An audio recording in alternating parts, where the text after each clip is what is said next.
নমস্কার বন্ধুরা, হেসেল বনলক্ষ্মীতে আপনাদের সকলকে স্বাগত। আজ আমি বানাবো গাজরের মালপোয়া। তাহলে আসুন, স্কিপ না করে আপনারা সম্পূর্ণ ভিডিওটি দেখুন আর এরকম মালপোয়া বানিয়ে নিন, যার মধ্যে মালপোয়ার টেস্টও পাওয়া যাবে, আবার গাজরের হালুয়ার টেস্টও পাওয়া যাবে।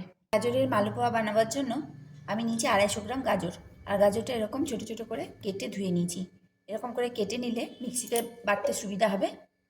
এখন এটা আমি একটা ফাইন পেস্ট তৈরি করে নেব। তার জন্য এটা মিক্সার গ্রাইন্ডার বাটিতে ভরে নিচ্ছি। অল্প পরিমাণ জল দিয়ে আমি ফাইন পেস্ট তৈরি করব। 4 চামচ মতো জল দিয়ে এটার একটা মিহি পেস্ট তৈরি করে নিলাম। এখানে আমি নিয়েছি হাফ বাটি সুজি। সুজিটা আমি মিক্সার গ্রাইন্ডারে গুঁড়ো করে নেব। সুজিটা এখন একটা পাত্রে নিয়ে নিচ্ছি। সুজিটা একটু মোটা দানা ছিল বলে আমি গুঁড়ো করে নিলাম। আর এখানে আমি হাফ বাটি সুজি দিয়েছিলাম, ওজনে 100 গ্রাম। এখন এর মধ্যে দিচ্ছি 1 বাটি ময়দা।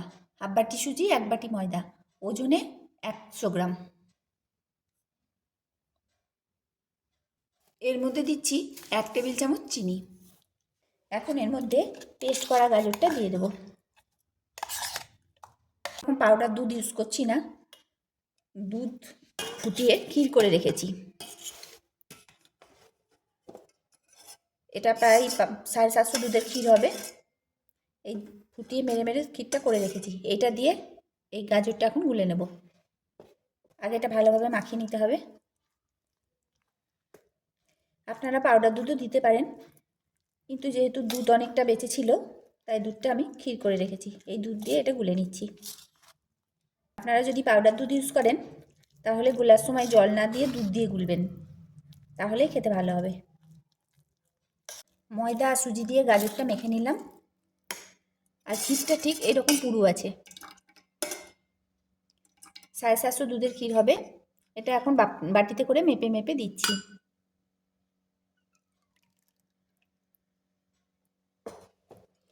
ক্ষীরটা একসঙ্গে না ঢেলে অল্প অল্প করে দেবো।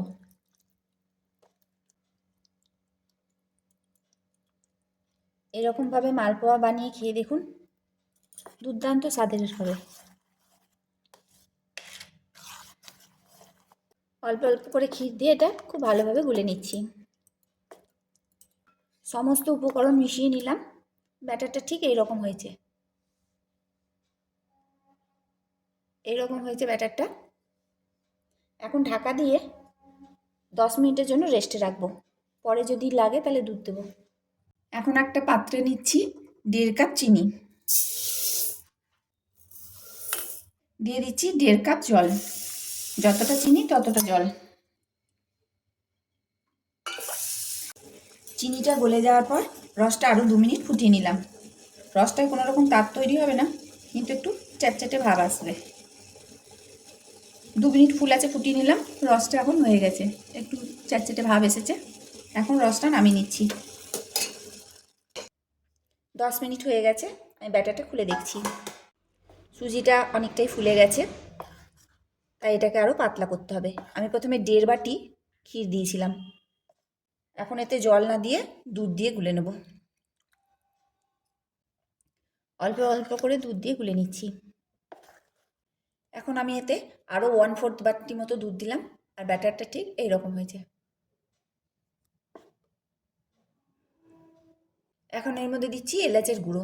8টা ছোটো এলাচ গুঁড়ো করে নিয়েছি, এর মধ্যে দিয়ে দিলাম। আর দিচ্ছি হাফ চামচ বেকিং পাউডার। এটা খুব ভালোভাবে মিশিয়ে নেব।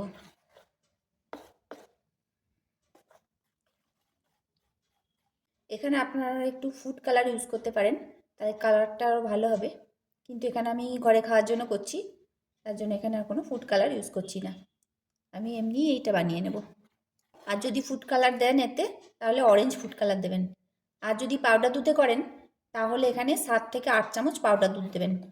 আমি যেহেতু ক্ষীর দিলাম আর দুধ দিয়ে গুলে নিলাম, তাই এখানে কোনো পাউডার দুধ আর দিচ্ছি না। মালপোয়া ভাজার জন্য সাদা তেল গরম করতে দিয়েছি। তেলটা গরম হয়ে গেছে, মালপোয়াগুলো এখন ভেজে নেব। অল্প অল্প করে ব্যাটার দেবো, যেহেতু এটা বড় হাতা, অল্প করে দিচ্ছি। আর একটা একটা করে ভেজে নেব।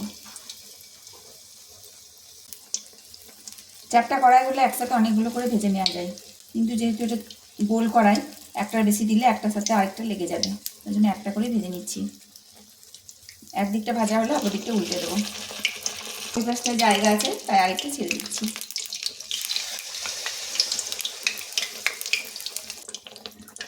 মালপোয়াটা হয়ে গেছে, এটা তুলে নিচ্ছি।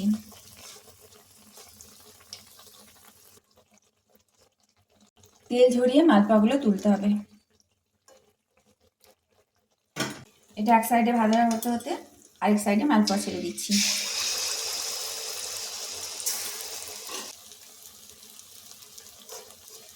যে মালপোয়াগুলো ভাজা হলো সেইগুলো রসে ডুবিয়ে দিচ্ছি। রসটা অবশ্য কুসুম কুসুম গরম থাকতে হবে। এইভাবে মালপোয়াগুলো রসে ডুবিয়ে দেবো। আর অন্য মালপোয়াগুলো যখন ভাজা হবে তখন এইগুলো তুলে নিয়ে আবার অন্য মালপোয়াগুলো ডুবাবো।